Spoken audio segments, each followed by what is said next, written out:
మత్తయి సువార్త 6వ అధ్యాయం 13వ వచనం. మమ్మను శోధనలోనికి తేక దుష్టుని నుండి మమ్మను తప్పించు. మళ్ళా చదువుతాం. మమ్మను శోధనలోనికి తేక దుష్టుని నుండి మమ్మను తప్పించు. జాగ్రత్తగా విందాం. యేసుక్రీస్తు వారు తన కొండ మీద ప్రసంగంలో చాలా విలువైన గంభీరమైన సంగతులు ఆయన లేవనెత్తి మాట్లాడాడు. అలాంటి సంగతుల్లో ఒక సంగతి ఈరోజు మనం ధ్యానించబోతున్నాం. ఏమిటి ఆ సంగతి అంటే, మానవ జీవన మనుగడ ఏ రోజు ఎలా ఉంటుందో మనకు తెలియదట. గంభీరమైన సంగతులు మాట్లాడిన ఆయన ఒక ఇసిరిన మాట ఏంటంటే, ఇదిగో ఏ రోజు ఎలా మీ లైఫ్లో ఏ కుంపటొచ్చి పడుతుందో మీకు తెలియదు అన్నాడు. శోధనలోనికి తేక. 6వ అధ్యాయం ముఖ్యంగా దేని గూర్చి అంటే ప్రార్థనను గూర్చి.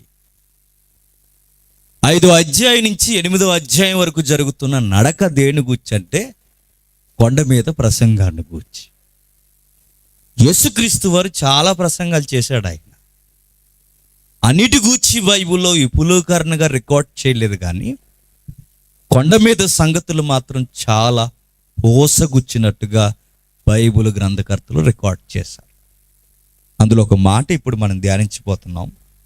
మమ్మను శోధనలోనికి తేక దుష్టుని నుండి మమ్మను తప్పించు. నేను అడుగుతున్నాను, ఏ రోజు ఏం జరుగుతుందో మనకు తెలుసా? తెలీదు. ఏ రోజు ఏ సమస్య వచ్చి మన మీద పడుతుందో మనకు తెలుసా? తెలీదు. దుష్టుడు అన్న దగ్గర కీడన్న పదం ఇచ్చారు చూడండి. ఏ రోజు ఏ కీడు ఎలా సంభవిస్తుందో మనకు తెలుసా? తెలీదు. మరి ఎవరికి తెలుసు? మనల్ని పుట్టించినోడికి తెలుసు. మనకి జీవాన్నిచ్చి, జీవితాన్నిచ్చి, మనుగడిచ్చి, చలనాన్నిచ్చి, ఈరోజు ఆయుష్తో సజీవ లెక్కలున్న మన గూర్చి పుట్టించిన వాడికి బాగా తెలుసు. కొండ మీద ప్రసంగంలో యేసుక్రీస్తు వారు ఏమి నేర్పిస్తున్నారంటే, పుట్టించిన వాడికి బాగా తెలుసు గనక మీరు మోకాళ్ళ అనుభవంతో ఆయన దగ్గరికి వెళ్ళిపోండి. ఆయన దగ్గర మోకాళ్ళు వేయండి. ఏ రోజు ఏం సంభవించబోతుందో మనకు తెలియదు కనుక ఆయనను గోజాడండి, అడగండి, మీ జీవితాన్ని బాగు చేయమని కోరండి అంటాడు. కాకపోతే మనం చేసే పరిస్థితులు ఎలా ఉంటాయంటే, అంతా అయిపోయిన తర్వాత, అన్నీ అయిపోయిన తర్వాత, దెబ్బల మీద దెబ్బలు తినేసిన తర్వాత అప్పుడు వెళ్ళి దేవుణ్ణి అడుగుతామా, ప్రభు ఇలా జరిగిపోయింది ప్రభువా అని. అలాంటి నష్టాలు జరగకుండా ఉండడానికి ముందుగానే చెప్తున్నాడు, మీరు ప్రార్థనలో దేవుణ్ణి అడగండి, దేవా మాకు సెక్యూరిటీ ఇవ్వు అని. మా లైఫ్లో ఏం జరుగుతుందో మాకు తెలియదు. మా దగ్గర డబ్బు ఉందనుకుంటాం, కానీ లెక్కలేని బాధలు వస్తాయని మాకు తెలియదు. మా దగ్గర జనం ఉన్నారనుకుంటాం, కానీ వాళ్ళ నుండే బాధలు వస్తాయి లేదో మాకు తెలియదు. మా కుటుంబం చాలా పెద్దదనుకుంటాం, కానీ మా కుటుంబమే మా మీద తిరగబడుతుందని మాకు తెలియదు ప్రభువా. ఏ రోజు ఏం జరుగుతాయో మాకు తెలియదు గనక మా జీవితాన్ని భవిష్యత్తు ఎరిగిన వాడు గనక మమ్మల్ని బాగు చేయి అని ప్రార్థించబడుతున్నాడు. ఎవరు? యేసుక్రీస్తు. నిజముగా ఇలా ప్రార్థన చేస్తే జీవితాన్ని ఆయన బాగు చేస్తాడా అంటే, చరిత్రలో ఎలాంటి ప్రార్థన చేసి బాగుపడిన కొందరు భక్తులు రికార్డ్ చేయబడ్డారు బైబిల్లో. చూద్దాం ఒకసారి. మొదటి దినవృత్తాంతాల గ్రంథం. అందరూ బైబిల్ చూడాలి. బైబిల్ లేనివారు పక్కవారు బైబిల్ చూడడానికి సిగ్గు లేకుండా, ఎందుకంటే బైబిల్ తెచ్చుకోలేదు కనుక సిగ్గు లేకుండా అడగండి, మాకు బైబిల్ చూపించండి. మొదటి దినవృత్తాంతాల గ్రంథం 4వ అధ్యాయం. మొదటి దినవృత్తాంతాల గ్రంథం 4వ అధ్యాయం 1వ వచనం నుండి. యోధా కుమారులు ఎవరనగా పెరేసు, కర్మి, ఊరు, అలా చెబుతూ ఒక లిస్టు తయారు చేశాడు చూడండి. దినవృత్తాంతాల గ్రంథం అంటే అది ఒక చరిత్ర గ్రంథం. వృత్తాంతాల గ్రంథం అంటే అది రాజులకు సంబంధించిన గ్రంథం. ముఖ్యంగా ఇది చరిత్ర గ్రంథం. మొదటి సమూయేలు కానీ, రెండవ సమూయేలు కానీ, మొదటి రాజులు కానీ, రెండవ రాజులు కానీ, మొదటి వృత్తాంతాలు దినవృత్తాంతాలు కానీ, రెండవ దినవృత్తాంతాలు కానీ, ఇంచుమించు ఎజ్రా, నెహెమ్యా, ఇక్కడ వరకు వీటన్నింటినీ చరిత్ర గ్రంథాలు అంటారు. వీటి ఆ చరిత్ర గ్రంథాల్లో ముఖ్యంగా రాజులను గూర్చి రాశారు. ఎవరిని గూర్చి? రాజులను గూర్చి. ఆ రాజులలో రాజుల కుటుంబాల్లో కొన్ని రాయల్ ఫ్యామిలీస్ ఉన్నాయి. ఎంత రాయల్ ఫ్యామిలీస్ అంటే ఆ పేరు చెబితే చాలు ఆటోమేటిక్గా గౌరవం వస్తుందట. ఎందుకంటే అలాంటి రాజులు వాళ్ళ వంశాన్ని నుంచి వచ్చారు. ఆ వంశమే యోధా. ఏ వంశం? యోధా వంశం. నేను అడుగుతున్నాను, యోధా వంశంలో పేరుగాంచిన రాజు ఎవరు? ఎవరు? దావీదు గారు. మీరు బైబిల్ చరిత్రను, రాజుల చరిత్ర చదవండి. ఏ రాజు గద్దెనెక్కినా, ఏ రాజు పాలన చేస్తున్నా దావీదుని పోలి ఉన్నాడు అని బాగుంటే చెప్తాడు. ఒకవేళ పాడై ఉంటే ఇదిగో వీడు యరొబాములా అంటాడు. దావీదులా నడిస్తే దావీదుని పోలి నడుస్తున్నాడని చెప్తాడు. ఒకవేళ నడవకపోతే ఇతడు దావీదు వంటి రాజు కాదంటాడు. మరి ఇలాంటి రాజుని బట్టి మరి ఈ గోత్రానికి పేరు వచ్చిందో, రాబోతున్న మెస్సియాని బట్టి ఈ గోత్రానికి పేరు వచ్చిందో తెలియదు, కానీ మొత్తం మీద ఈ గోత్రానికి ఉన్న సింబల్ ఏంటంటే రాయల్ ఫ్యామిలీ, రాజరికపు కుటుంబం. అలాంటి కుటుంబంలో రాజులు కొడుకులు పుట్టుకొస్తున్నారట. ఇక అందులో ఎవడు పుట్టినా రాజేగా. ఇక అందులో ఎవరు పుట్టినా అందరూ రాయల్ ఫ్యామిలీగా చెప్పుకుంటారు. అలాంటి ఫ్యామిలీలో మగవారి పేర్లన్నీ రాస్తూ వస్తున్నాడు. కానీ గమ్మత్తు ఏంటంటే పేరు చాలా గొప్పగా ఉంది. ఆ పేరులో మగాళ్ళ పేర్లు కూడా చాలా గొప్పగా ఉన్నాయి. అందులో ఒక యవనస్తుడి పేరు కూడా ఈ అధ్యాయంలో రాశాడు. ఎవరైనా చూద్దాం ఒకసారి. ఇదే వృత్తాంతాలు 4వ అధ్యాయం 9వ వచనంలో 2వ మాట. వేదన పడి అతన్ని కంటినని అతని తల్లి అతనికి యబ్బేజు అని పేరు పెట్టింది. ఈ రాజుల కుటుంబంలో తల్లులు ఉన్నారు. ఆ తల్లులకి కొంతమంది కొడుకులు పుట్టారు. ఆ కొడుకుల్లో ఒక కొడుకు పేరు యబ్బేజు. తెలుగు సామెతలో ఎలా ఉందో తెలిసే వ్యవహారం, పేరు గొప్ప అది వ్యవహారం. చూడ్డానికి రాజుల కుటుంబం, కానీ ఈ అబ్బాయికి మాత్రం ఎక్కడ గౌరవం దక్కలేదట. ఎందుకో చెప్పనా? ఇరుగు పొరుగు వాళ్ళు గౌరవించారు లేదో తర్వాత విషయం, బయట ఉన్న వాళ్ళు గౌరవించారు లేదో తర్వాత విషయం, బంధువులు గౌరవించారు లేదో తర్వాత విషయం, కానీ కన్న తల్లే సరిగ్గా గౌరవం లేని పేరెట్టిందట. ఏం పేరు? వేదన పడి అతన్ని కంటినని అతని తల్లి అతనికి యబ్బేజు అని పేరెట్టిందట. నేను అడుగుతున్నాను, కనేటప్పుడు వేదన వచ్చిందని ఏమని పేరెట్టిందట? యబ్బేజు అని పేరెట్టేసిందట. నేను అడుగుతున్నాను, యబ్బేజు అంటే యబ్బేజు అంటే అది రకం అనుకోండి, చెప్పండి. యబ్బేజు అంటే వేదన పుత్రుడు అని అర్థం, వాడికి భాష. వేదన పుత్రుడు అంటే ఏడుపు కొట్టోడు అని అర్థం. నేను అడుగుతున్నాను, ప్రపంచంలో ఏ తల్లైనా కొడుకులకి ఇలాంటి పేర్లు పెట్టుకుంటారా? పెట్టరు. ఎలా పెట్టుకుంటారు చెప్పనా? ఆడు బొగ్గులాగా ఉన్నా వాళ్ళ అమ్మ అంటది నా బంగారం వీడు అంటది. ఎవరిని?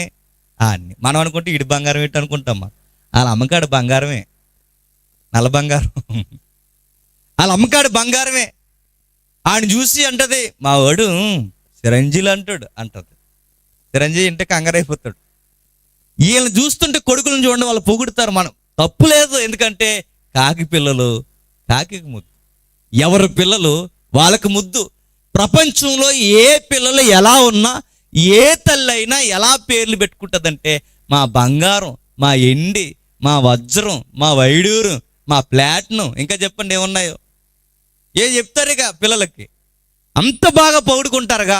మరి ఈ తల్లికి ఏమైందో, కనేటప్పుడు వేదన వచ్చిందని మరి ఏ దుఃఖ దినాలు చూసిందో ఆ బిడ్డను బట్టి తెలియదు, కానీ మొత్తం మీద ఏ పేరు పెట్టిందంటే మా కొడుకు పేరు ఏడుపు కొట్టాడు అందట. ఏం పేరు? ఏడుపు కొట్టాడు. పేరేమో వంశమేమో రాజుల కుటుంబం, వంశమేమో రాజరిక కుటుంబం నుంచి వచ్చాడు, కానీ సొంత తల్లే ఏం పేరెట్టింది? మా సొంత తల్లే ఈడు ఏడుపు కొట్టాడు అన్నదట. నేను అడుగుతున్నాను, మామూలుగానే మంచి పేర్లు ఉంటే మన ఈదులో పిల్లలు ఎలాంటి పేర్లు పెడతారండి కుర్రోళ్ళకి? ఒకడు అంటున్నాడు, రే కాకి వీళ్ళు రారా అన్నాడు. ఆడి పేరు కాకట. వాళ్ళ అమ్మాడికి మంచి పేరు పెట్టింది, కానీ ఈదులో కుర్రోళ్ళు ఎలాంటి పేర్లు పెడతారు?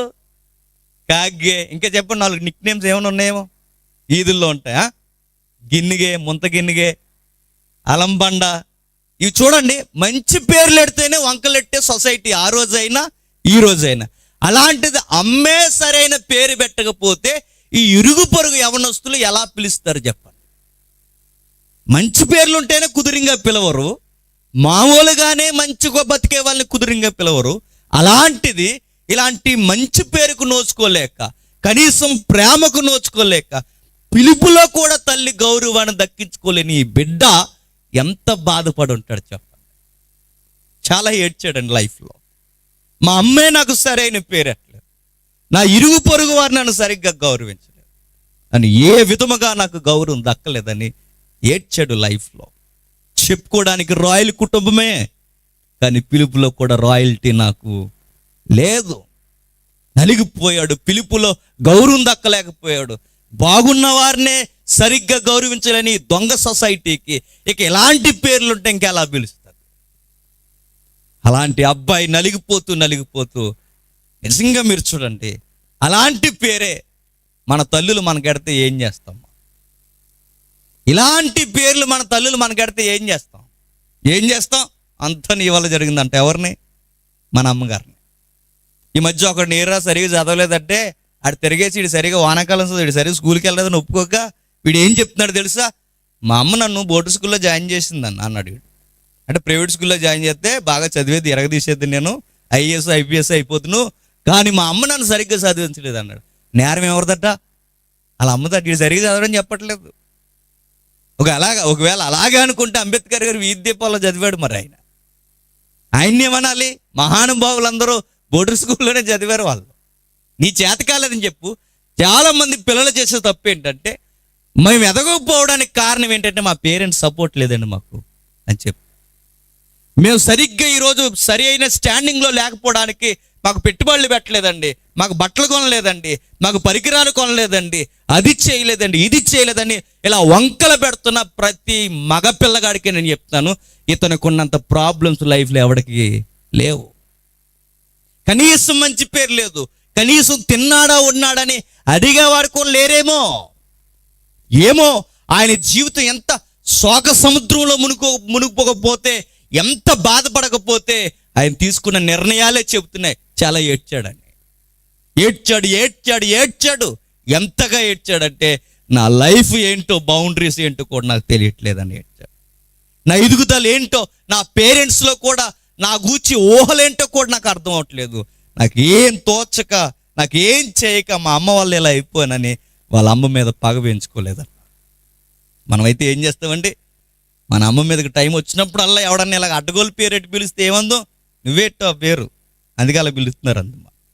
పొరపాటున తాతల పేర్లు పెడితే ఊరుకోవట్లేదు, ఇప్పుడు రికార్డ్స్లో తొలగించేస్తున్నాం మనం. నాన్నమ్మ పేర్లు పెడితేనే సీతమ్మ పీతమ్మ అని పెడితే ఏం చేస్తున్నారమ్మా తల్లులు మీరందరూ?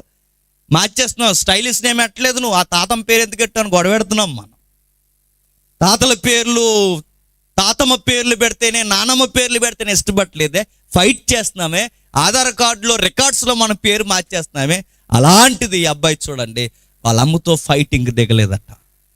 నీ వల్ల నేను ఎలా అయిపోయాను, పిలుపులో కూడా నాకు గౌరవం లేదు, సొసైటీలో నాకు గౌరవం లేదు, ఆడుకోవడానికి వెళదామంటే నా సహోదరుల మధ్య నాకు గౌరవం లేదు, నీ వల్ల ఎలా జరిగిందని వాళ్ళ అమ్మ మీద పగ పెంచుకోలేదట. మరి ఏం చేశాడు ఈ అబ్బాయి అంటే, ప్రార్థనలో అనుభవం పెంచుకున్నాడట. అది జీవితానికి కావాల్సిన ఎదుగుదల. వాళ్ళ అమ్మ మీద పగ ప్రతీకారం పెంచుకోలేదట, ప్రార్థనలో భయభక్తులు నేర్చుకునే ఒక ప్రార్థన అనుభవం పెంచుకుంటున్నాడట. గమ్మత్తు ఏంటి చెప్పనా? బాగా పెంచిన కొడుకులే మాట అన్న రోజులు ఈ రోజు ఆ రోజులు కూడా అంతా అదిగో పాపం బాధ ఎవరికి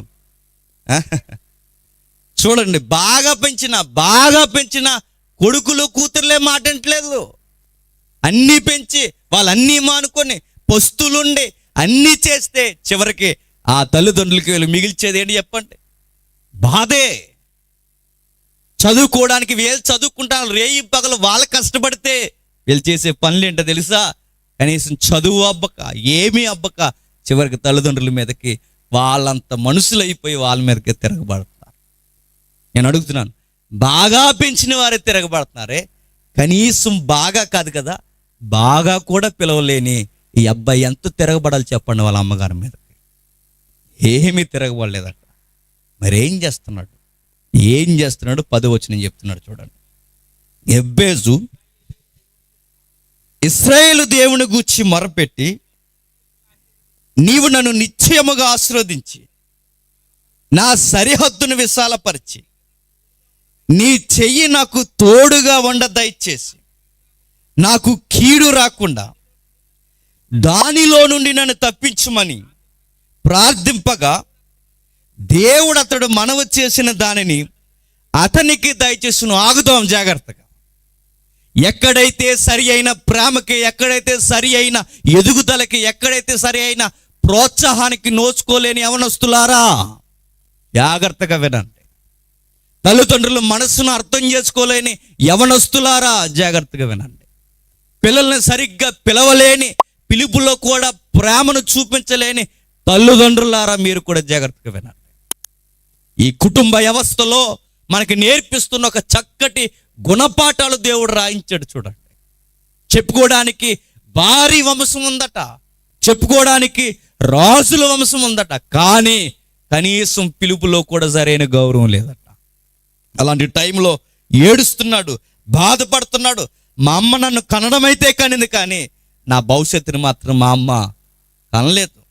అంతే కదండి, తల్లిదండ్రులుగా మనం కలగలరు అంతే, అంతవరకే. అంతగా అవసరమైతే పెంచగలరంతే. రేపొద్దున్న మన భవిష్యత్తు ఏంటో వాళ్ళు చూడగలరా?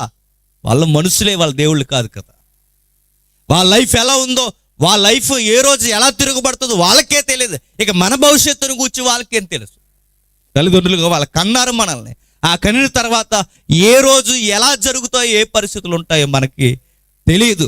తెలియని మనకి దేవుడు నేర్పిస్తున్న సూత్రం ఏంటంటే, తెలిసిన వాడి దగ్గరికి రమ్మంటున్నాడు, అంతా ఎరిగిన వాడి దగ్గరికి రమ్మంటున్నాడు. ఆయన దగ్గరికి రండి, మీ లైఫ్ని ఎలా ఎదిగించాలో ఆయన చూస్తాడట.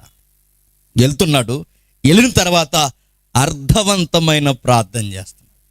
ఏమంటున్నాడంటే, ఎబ్బేజు ఇశ్రాయేలు దేవుని గూర్చి మొరపెట్టి, ఎవరికట మొరపెడుతున్నది? ఇశ్రాయేలు దేవుని గురించి. నేను అనుకుంటాను నిజానికి ఇలా రాసేయచ్చు అక్కడ వచ్చును. ఏమన్నా తెలుసా? ఎబ్బేజు దేవునికి ప్రార్థన చేసినంటే అయిపోను. కానీ రచయిత అలా చెప్పట్లేదు. ఏం చెప్తున్నాడు? ఇశ్రాయేలు దేవుని గూర్చి మొరపెట్టి అన్నాడు. ఆ దేవుడు ఏ దేవుడో, ఆ దేవుడు ఏ జనాంగానికి దేవుడో చూపిస్తూ చెబుతున్నాడంటే, మరలా ఒక మాట నేను జ్ఞాపకం చేస్తున్నాను. దేవునికి ప్రార్థన చేసిననే కన్నా జనాంగాన్ని చూపిస్తూ ఎబ్బేజు ఎవరికి ప్రార్థన చేశాడో చెబుతున్నాడు. ఎబ్బేజు కూడా ప్రార్థనలో ఏ దేవునికి చేస్తున్నాడో కూడా మనకి పరిచయం చేస్తున్నాడు. నేను అడుగుతున్నాను, ఎవరు ఇశ్రాయేలీయులు అంటే? ఎవరు? సుమారు 430 సంవత్సరాలు భయంకరమైన బానిసత్వంలో నలిగిపోయిన ఒక జనాంగం, లక్షల మంది జనాంగం. ఆ లక్షల మందికి రాత్రికే వాళ్ళకి స్వతంత్రం వచ్చేసింది. అంతే, రాత్రికే ప్రపంచంలో ఎవరికి రాని విడ్డూరమైన స్వతంత్రం వచ్చింది. ఎవరికి? ఇశ్రాయేలుకి. నేను అడుగుతున్నాను, మనకు స్వతంత్రం రావాలంటే ఎంతమంది చచ్చిపోయారు? గాంధీ గారు కూడా చచ్చిపోయారు. సుభాష్ చంద్రబోస్ ఏమైపోయాడు కూడా తెలియదు. బాలగంగాధర్ తిలక్ చనిపోయారు. ఎందరో గొప్ప గొప్ప మహనీయులుగా పిలుచుకుంటున్న అనేక మంది ఈ నేల మీద చచ్చిపోతే కానీ మనకి స్వతంత్రం రాలేదు. మన దగ్గర మల్లెం దొర ఎవరు హీరో? అల్లూరి సీతారామరాజు కూడా చచ్చిపోయాడు బ్రిటిష్ వారిని ఎదిరించడానికి. ఒకరిద్దరా? తెలుగులో నుంచి ఫైట్ చేసిన వారు ఉన్నారు, ఫ్రీడమ్ ఫైటర్స్. ఆంగ్లంలో నుంచి ఫైట్ చేసిన వారు, మనకు సపోర్ట్ ఇచ్చిన వారు ఉన్నారు. మన నేషనల్ లాంగ్వేజ్ నార్త్లో నుంచి హిందీ, అక్కడి నుంచి ఫైట్ చేసిన వారు ఉన్నారు.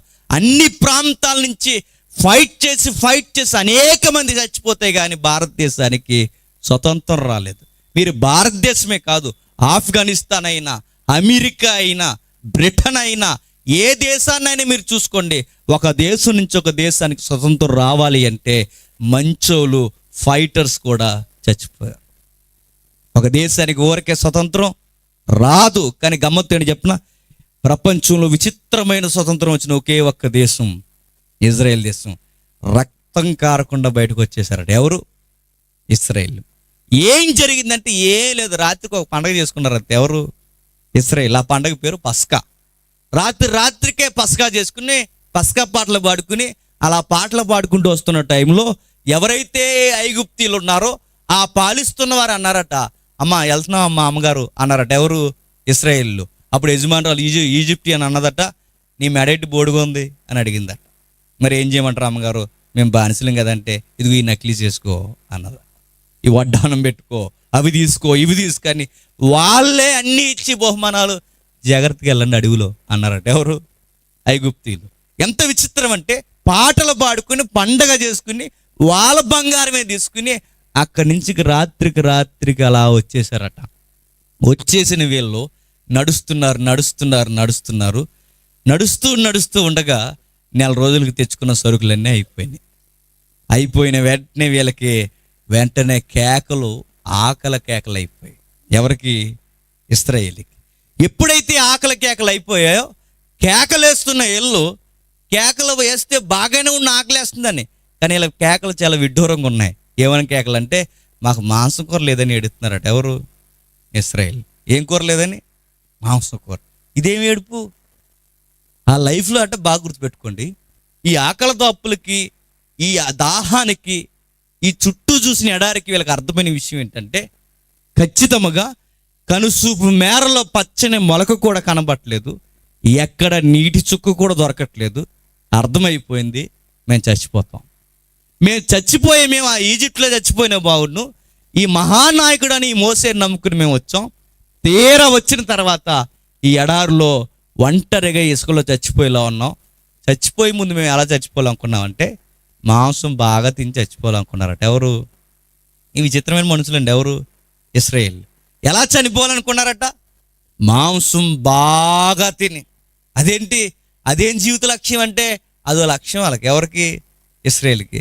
మాంసం మీద అంత పిచ్చి ఏంటరా మీకు అని అడిగితే, వాళ్ళు ఎంత పిచ్చి అంటే గుర్తెట్టుకోండి, వాళ్ళకి మాంసం కూర దొరికేది కదట. ఎవరికి?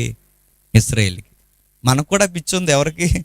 మనకి. వీళ్ళు కూడా చచ్చిపోయిన దగ్గర ఎడతారు మాంసం కూర అట్టుకెళ్ళి. ఎవరికి? ఆడు బతుకున్నప్పుడు ఎట్టాడు అడిగి సారీ, ఆడు బతుకున్నంతకాలం సారీ, బంగాళదుంపలు, ఇంకా చెప్పండి ఇలాంటివన్నీ పెట్టి ఏపీ పప్పుసార్లు, చిక్కుడుకాయలు, చెప్పండి ఇంకేమన్నా చెప్పండి, వంకాయలు, ఇవన్నీ వండి అప్పుడప్పుడు ఆడికి అమాసకి పున్నానికి మాంసం కూర ఉడితే కొంత ఇష్టంగా తినేవాడు. చచ్చిపోయి గ్యాంబ వచ్చిందట, మాంసం కూర బాగా తినేవాడు అని దాకట్టుకెళ్ళ రిటంగా లెగిసి తింటాడాడు. ఇశ్రాయేలుకి కూడా బాగా అర్థమైన విషయం ఏంటంటే, వాళ్ళకి జీవితంలో సరైన మాంసం కూర దొరకలేదు. వాళ్ళకి 1 సంవత్సరం 2 సంవత్సరాలు కాదు, 430 సంవత్సరాలు ఐగుప్తిలో వాళ్ళు ఏం తిన్నారంటే ఆ భయంకరమైన పనులు చేశారు. అక్కడ ఎట్టి సాకిరీ చేశారు. అక్కడ ఒక్క మాటలో చెప్పాలంటే ఆ పిరమిడ్స్ కట్టడానికి వాళ్ళ జీవితాలు దారబోసారు. ఎంత కష్టపడి బండలు మోసి ఇన్ని చేస్తే సాయంత్రం వచ్చేసరికి, ఇంటికి వచ్చేసరికి వాళ్ళకు వండే కూరలు ఏంటి చెప్పనా?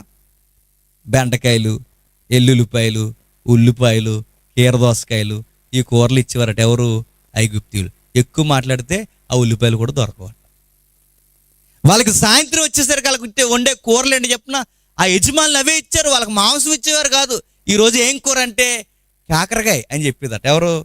ఆ ఇంట్లో ఆవిడ. ఈరోజు కూడా అదేనంటే, నిన్న ఉల్లిపాయ, రేపు ఉల్లిపాయ ఫ్రై అని చెప్పేవారట. ఇక రోజు ఈ ఉల్లిపాయలు, బెండకాయలు, కీరదోసకాయలు, ఈ వంకాయలు, టమాటకాయలు తిని నూరంతా చచ్చిపోయాలనుకున్నారట. చచ్చి లోపల మాంసం తిని చచ్చిపోవాలనుకున్నారట. ఎవరు? ఇశ్రాయేల్.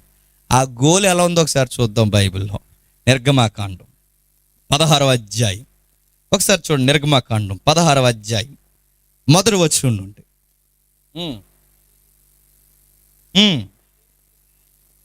ఏలీము నుండి ప్రయాణమైపోయి వారు ఐగుప్తి దేశము నుండి బయలుదేరిన 2వ నెల 15వ దినమున ఏలీమునకు సీనాయికి మధ్యనున్న సీను అరణ్యానికి వచ్చిరి.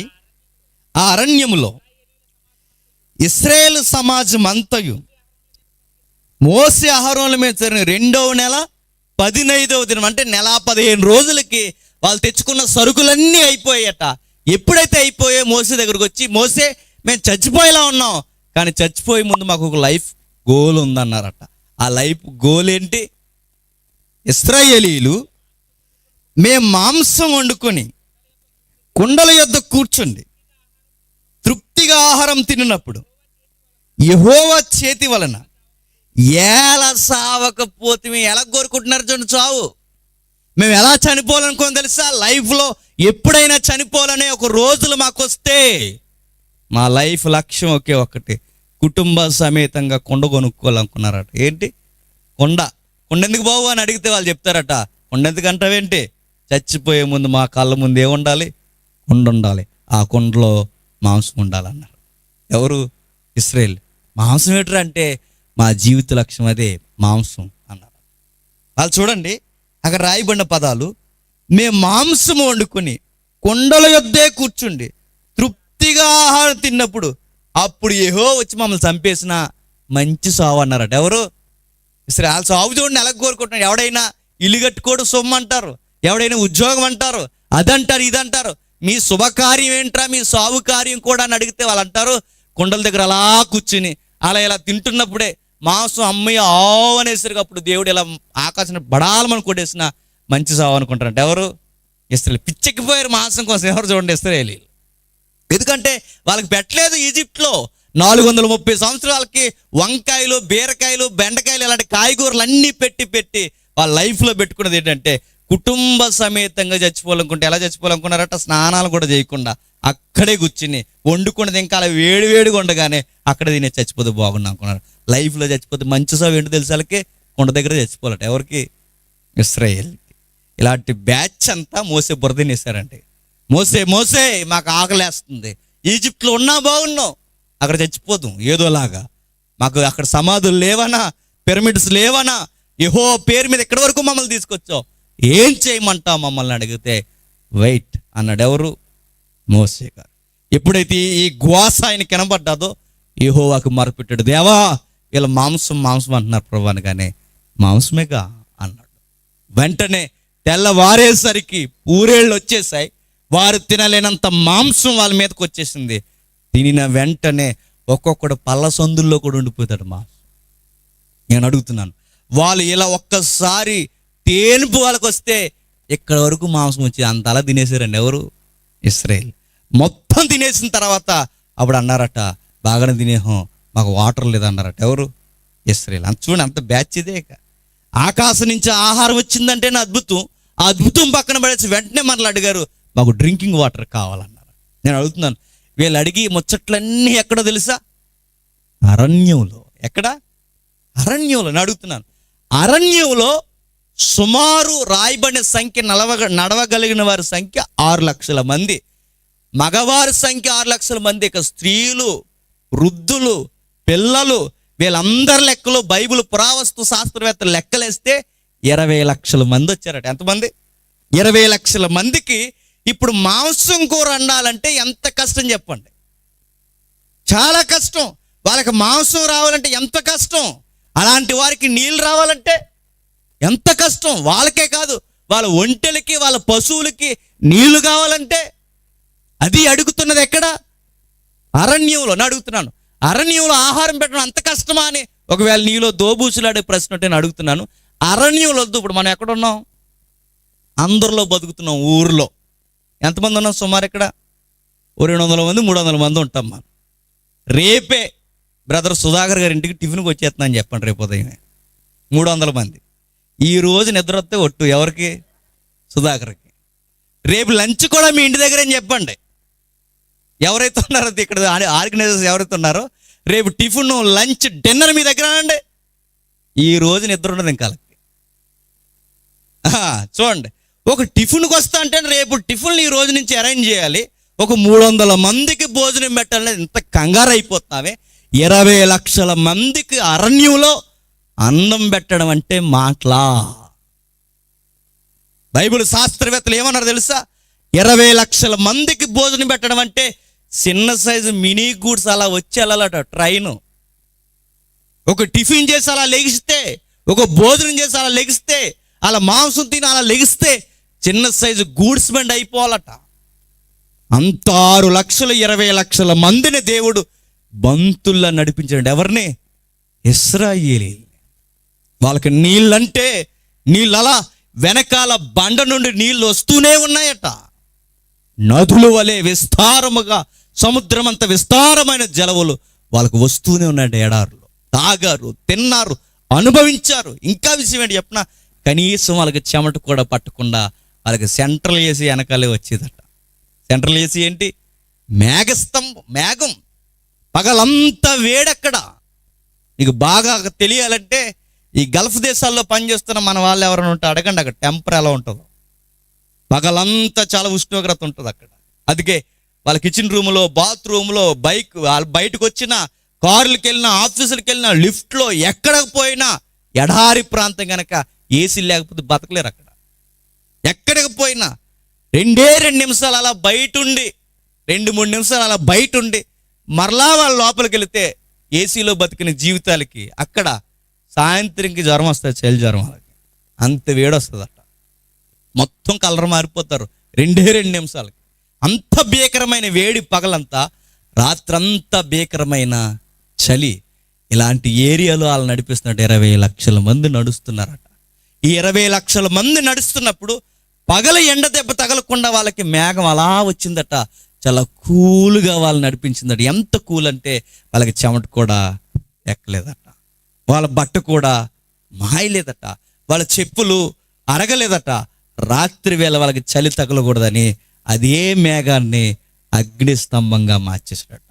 ఇలా బంతుల్లా ఎంతమందిని నడిపించాడంటే 20 లక్షల మందిని ఆకాశం నుంచి ఆహారం అంటే అలా కురిపించాడంట. అంతే. ఆకాశం నుంచి ఆహారం అనగానే అలా వచ్చేసి దిగిపోయింది ఇశ్రాయేలు మీదకి. అరణ్యంలో పోషించడం. ఇప్పుడు అడుగుతున్నాను, అరణ్యంలో ఇశ్రాయేలుని 20 లక్షల మందిని పోషించిన దేవుడు ఈ ఒంటరి జీవితమైన, కనీసం మంచి పేరు కూడా నోసుకోలేని ఇలాంటి ఒంటరి బతుకుని పోషించగల దేవుడు ఒకే ఒక్కడు, ఆయనే ఇశ్రాయేలు దేవుడు అని గుర్తెరిగిన ఎబ్బేసి వచ్చి ప్రార్థన చేస్తున్నాడు, ఇశ్రాయేలు దేవా నన్ను బాగు చేయి అని. ఎందుకు ఇశ్రాయేలు దేవుడు అని అన్నాడంటే, లక్షల మందిని అరణ్యంలో బతికించిన వాడు ఈ ఒంటరి జీవిని కూడా బతికించగలడు. లక్షల మందికి అన్నం పెట్టినాడు ఈ ఒంటరి జీవిని కూడా సరిహద్దులు విస్తరింప చేయగలడు. అందుకే ఆయన నమ్ముకున్న ఆయన అర్థవంతంగా ప్రార్థన చేయడానికి ఇశ్రాయేలు దేవునికి ప్రార్థన చేస్తున్నాడు. ఎందుకంటే ఒంటరైపోయిన వారినే బతికించావు, ఈ ఒంటరి వాడిని కూడా నువ్వే బతికించగలవని దేవునికి ప్రార్థన చేశాడనే కన్నా ఇశ్రాయేలు దేవునికి ప్రార్థన చేసిన అన్నాడు. మరలా నేను ఒక మాట అడుగుతున్నాను. ఇశ్రాయేలు దేవునికి ఎబ్బేసు ప్రార్థన చేసిన తర్వాత రెండో మాట ఏంటంటే, నిశ్చయముగా నా సరిహద్దులను విశాలపరచు అన్నాడు. ఒక మాట అడుగుతాను, ఈ సౌండ్ ఎక్కడో విన్నాం మనం. నిశ్చయముగా నన్ను ఆశీర్వదిస్తే గాని, నా సరిహద్దులు విస్తరింపజేస్తే గాని కుదరదన్న ఈ మొంకు పట్టు ప్రార్థన ఎక్కడో విన్నాం మనం, ఎక్కడో చదివాం మనం. ఆయన ఎవరు? ఆయనే ఇశ్రాయేలు. ఆ ఇశ్రాయేలు అవ్వకముందు ఆయన పేరు యాకోబు. ఎవరు? యాకోబు గారు. జాగ్రత్తగా వింటాం. ఇశ్రాయేలీలు అంటే ఒక జనాంగం, ఇశ్రాయేలు అంటే ఒక వ్యక్తి, ఆయన పేరు యాకోబు. ఆయన ప్రార్థన కూడా జ్ఞాపకం చేసుకుంటున్నాడు. ఎవరు? ఎబ్బేస్ గారు. ఎందుకంటే మక్కి ఆ ప్రార్థన మనకు కనబడదు. నేను అడుగుతున్నాను, ఎందుకు యాకోబు ఏంటి? ఆయన కొంగుసాగుడు బిడ్డ. ఎవరు? యాకోబు గారు. ఎంత కొంగుసాడు బిడ్డ అంటే, ఈ రోజుల్లోనే కానీ ఉన్నాడు అనుకోండి, స్కూల్కి వెళ్ళమని వెళ్ళడు. ఎవరు? యాకోబు వెళ్ళడు. మరి ఏం చేస్తాడు? ఎంతసేపు వాళ్ళ కొంగట్టుకుని, వాళ్ళ అమ్మ కొంగట్టుకుని తిరుగుతుంటాడు అలా ఇంట్లో. వాళ్ళ అమ్మ అలా కిచెన్లోకి వెళ్ళింది అనుకోండి, కిచెన్లోకి వెళ్తాడు. అలా బెడ్రూమ్లోకి వెళ్ళిందంటే అలా వెళ్తాడు. ఎంతసేపు వాళ్ళ అమ్మ అమ్మ అమ్మ అని తిరుగుతాడు అన్నమాట. ఎవరు? యాకోబు గారు. అలా తిరుగుతున్న అబ్బాయికి స్కూల్ లేదు, పని లేదు, ఏమీ లేదు. గారాల బిడ్డ ఎదుగుతున్నాడు. ఎవరికి? రెబెక్కమ్మ. ఇలా ఎదుగుతున్నప్పుడు బాగా వినండి, వాళ్ళ అమ్మగారు కాస్త అతి ప్రేమ ఎక్కువైపోయింది. ఎవరి మీద? యాకోబు మీద. అబ్బేజ్ ఏంటో మనకు తెలియాలంటే ఇవన్నీ మనకు తెలియాలి. ఎప్పుడైతే యాకోబు గూర్చి తీవ్రతమైన ప్రేమ ఎక్కువైపోయిందో, నిజానికి చిన్న కొడుకు మీద ఉన్న ఆ లవ్వు పెద్ద కొడుకు మీద లేదు. మరి ఏమో మనకు తెలియదు. కొంతమంది ఇలాంటి తల్లులు ఉంటారండి, చిన్నోడిని ఒకలా చూస్తారు, పెద్దోడిని ఒకలా చూస్తారు. ఆ చిన్నోడిని అలా చూస్తున్నప్పుడు వాళ్ళ పెద్దన్నయ్య వాళ్ళ నాన్న మాట్లాడుకున్నప్పుడు చెవిట్టి అన్నదట. ఎవరు? రెబెక్కమ్మ. వీణ అన్నదంటే ఒరే ఇలా రారా అన్నదట. ఎవరిని? యాకోబు గారిని. ఏమ్మా అని వచ్చాడు. ఎందుకు? కొంగిసారి బిడ్డ, పిలుపు దగ్గరగానే ఉంటాడు, ఎక్కడికి వెళ్ళడు, స్కూల్కి గట్ట వెళ్ళడు, అలాగే తిరుగుతుంటాడు అన్నమాట. వెంటనే వచ్చేసాడు. వచ్చేసిన వెంటనే నీకు ఒక సీక్రెట్ చెప్పాలి. సీక్రెట్ మమ్మీ అన్నాడు. ఎందుకంటే అర్థమయ్యేంత వయసు కూడా లేదు, చాలా చిన్నోడు. అలాంటి టైంలో వెళుతున్నప్పుడు వాళ్ళ అమ్మగారు చెప్తున్నారట. ఏమని చెప్తున్నారు? మీ అన్నయ్య మీ నాన్న ప్రాపర్టీ కొరకు మాట్లాడుకుంటున్నారు, ఆస్తుల కొరకు మాట్లాడుకుంటున్నారు, రేపు పొద్దున ఎవరి చేతుల్లో పెట్టాలని మాట్లాడుకుంటున్నారు అనగానే అవునా అన్నాడు. ఎవరు? యాకోబు గారు. మరి ఏం చేయాలి మమ్మీ అంటే, లీగల్గా ప్రాపర్టీ నీకే రావాలరా, నీ నేమ్ మీద క్లెయిమ్ చేస్తాను, నన్ను నమ్మన్నది. ఎలా మమ్మీ అంటే, మీ నాన్నకు ప్లానింగ్ వేసాడులే అన్నది. ఏంటా ప్లానింగు? ఏట మాంసం తెచ్చిన వెంటనే మీ అన్నయ్యకి రాసి ఇచ్చేస్తా అన్నాడు. ఆ ఏట మాంసం ఏదో నువ్వే తేవాలంది. మనోడికి పెద్ద డౌట్లు వచ్చేసినాయి. ఎవరికి? యాకోబు గారు. మనం ఏటకి వెళ్ళడం అంటే అంత లేదమ్మా అన్నాడట. ఎవరు? యాకోబు గారు. అరే కంగారావుకు నేను ఉన్నానుగా, మీ నాన్న పట్లన్నీ ఎక్కడుంటాయి నాకు బాగా తెలిసి. ఇలాంటి తల్లు ఉంటారు, తెంగర తల్లు. వీళ్ళంతా వాళ్ళ నాన్నకి గుట్లు ఎక్కడున్నాయో కొడుకులకి చెప్తుంటాను. నేను మరలా చెప్తున్నాను, ఇలాగే మీ వార్తలను మీరు ఈక్ చేసి మాట్లాడండి మీ పిల్లల దగ్గర, రేపొద్దు నీ ఈక్ పాయింట్ కూడా పట్టుకుంటాడు. గుర్తెట్టు చెబుతుంది. మీ నాన్నకి ఏట మాంసం తెచ్చిన వెంటనే మీ నాన్న రాసి ఇచ్చేస్తాడు అనగానే వెంటనే ఇప్పుడు ఏట మాంసం ఎలా వస్తుందమ్మా అనగానే, డోంట్ వరీ, వెనక్కెళ్ళు, మేకల మందలోనికి బాగున్న ఒక మేకను తీసుకొచ్చే దాన్ని ఏం చేస్తాను, మీ నాన్నకి వండి ఏట మాంసంగా పెట్టేస్తాను. నేను అనుకుంటా అండి, రెబెక్కమ్మ వచ్చినంత వంటలు ఈ ప్రపంచంలో ఎవడికి రావేమో. ఎందుకంటే ఆవిడ ఎంత దిట్టంటే గరిటె తిప్పడంలో, ఆవిడ వండితేనట 40 సంవత్సరాల కాపురం చేసిన భర్తకు కూడా అది ఏ మాంసం కూడా తెలదట. యూట్యూబ్లో ఏం వండుతారు, మా టీవీలో ఏం వండుతారు, రెబెక్కమ్మ వండితేనట అది ఏ మాంసమో తెలదట. ఆ గుమగుమలకి మొత్తం మీద ఎలాంటి వాగ్దానాలన్నీ ఇచ్చేస్తాడు తిన్నాడు. అంటే అలా వండుతుంది అన్నమాట. ఆవిడ గట్టి తిప్పడంలో ఆవిడ దిట్ట. ఎంత దిట్ట అంటే మేక మాంసానికి ఏట మాంసానికి కూడా ఇన్ని సంవత్సరాలు కాపురం చేసిన ఇసాక్కి తెలియలేదంటే మరి ఏం మసాలాలు వేసిందో, మరి ఏం వేసి వండిందో. ఒకప్పుడు యాడ్ వచ్చేదండి చిన్నప్పుడు గరం మసాలా కోసం. ఆ యాడ్ క్రికెట్ టైంలో కరెక్ట్గా మధ్యలో ఓవర్ అయ్యేసరికి వచ్చేది యాడ్. అది ఆ యాడ్ తప్పక చూసేవాళ్ళం, ఇంకేం చేస్తాం అప్పుడు దూరదర్శనం అది. అలా వచ్చిన వెంటనే యాడ్ డేట్ అనుకుంటున్నారు. అలా కారులో వెళ్తుంటారు ఓ ఫ్యామిలీ, అలా కారులో అలా వెళ్తుంటారు. సడన్గా కారు ఆపేసి వీళ్ళ కిచెన్ రూమ్ ముందుకు వచ్చేసి ఇలా ప్లేట్ పెట్టుకుని మరి మాకో అని అడుగుతారు. ఏంట్రా ఇది యాడ్ డేట్ సూత్రం ఏంటని అడిగితే ఆ యాడ్లు ఏంటంటే ఆ కిచెన్ రూమ్ ముందు లోపల కాబట్టి గరం మసాలా వండేస్తుంది అనమాట. ఆ మసాలా వేసి కూర వండుతుంటే వీళ్ళ ప్రయాణం ఆపేసుకుని ఇక్కడికి వచ్చేసి కారు ఆపేసి ప్లేట్లు పెట్టుకుని మరి మాకు అని అడుగుతున్నారు. చూడండి, అది యాడ్. నేను అడుగుతున్నాను, ఇది నిజంగా జరుగుద్దో లేదో నాకు తెలియదు కానీ రెబెక్కమ్మ కూరలు వండుతున్నట ఎవడైనా కమిట్ అవ్వాల్సిందే అంట. అలా ఉంటాయి గుమగుమలు. ఎవరివి? రెబెక్కమ్మ. నిజంగానే అలా ఉంటాయి. ఎలా చెప్పగలం మనం అంటే, ఈ సిట్టకాలే ఈ అబ్బాయి నేర్చుకున్నాడు. ఎవరు? యాకోబు గారు. వాళ్ళ అమ్మ దగ్గర చుట్టూ తిరిగి వీళ్ళు నేర్చుకోలేదట. మరి ఏమి నేర్చుకున్నాడు? వాళ్ళ అమ్మ ఉండే గుమగుమలు నేర్చుకున్నాడట. ఆ గుమగుమలు వాళ్ళ అన్నీ వేసాడు. ఎవరికి? యాసావుకి. ఆ కూరలు మరి ఎలా వండేవారు ఈ తల్లి కొడుకులు ఇద్దరో తెలియదు కానీ ఎవడైనా ఫిదా అయిపోవాల్సిందట. ఆ ఫిదా అయిపోయిన తర్వాత ఏం కావాలి చెప్పరా, ఆస్తి రాసి ఇచ్చామంటావా, కూర అర్జెంటుగా అనేవారట. అంటే వాళ్ళు ఉండే వంటకాలు అలా ఉండేవి. ఆ వంటల చిట్కాలకి అలా బలైపోయేవారట. యాకోబు గారికి చిట్కాలన్నీ బాగా తెలుసు, వాళ్ళ అమ్మకు కూడా బాగా తెలుసు. ఆవిడే మాస్టర్, వంట మాస్టర్. తెచ్చిన తర్వాత అన్నదట, రే ఇది మీ నాన్నకి పట్టుకెళ్ళంటే, మమ్మీ నాకు ఇంకో డౌట్ వచ్చింది అన్నాడు. ఎవరు? యాకోబు గారు. ఏంట్రా అని అడిగింది.